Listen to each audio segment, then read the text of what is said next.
Anong gusto mong ulam? Bibilang kita. Bilang ako? Oo. Anong gusto mo? Isda lang. Isda? Oo, pang ihaw. Oo, masarap yun, ihaw. Oo, kasi ano ngayon, bawal ang karne. At mga isda, gulay lang, ganyan. Ano pang gusto mo? Prutas. Bilang kita. Anong mga prutas? Ano? Mangga. Mangga. Mangga. Ano pa?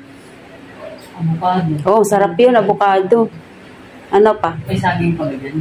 Konti na lang. Saba. Saging na saba? Ano yun? Mangga 1 kilo? Oo, tingnan mo rin kung ano, kung gaano ka laki yung ano. Mga 1 kilo, 4 na piraso lang yung magmalalaki. Pwede na mangga kasi bilis masira yun eh. Avocado, yung... Avocado. Oh, sarap yun, lagyan ng ano. At 2 kilo. 2 kilo avocado. Ano pa? Saging. Avocado. Saging, tapos orange, may orange pa ganyan. 1 piraso na lang ata. 1 peraso. Bili ka na ng orange. Orange. Kailan ka bibili? Ngayon, ano pa? Ano? Ay, gulay. Talong. Gulay yun. Talong. Broccoli. Tsaka broccoli. Oo. Oh, masarap. Di ba yun? Oo. Steam lang yun. Oo, yun. Ayan.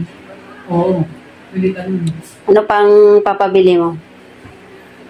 Ikaw, kung ano pa bang ano? Wala na. Masarap man eh. Mga ano din yun, yung panglaga. Ikaw, pwede yun. Ayun, masarap yun. Anong isda yung pang ano? Ano yun? Kahit mga tamban lang eh. Tamban. Mahal naman yung mga talakitok eh. Ihaw. Yun lang, pwede na yun. Yun lang ang bibili ng tag. Ilang kilong ano?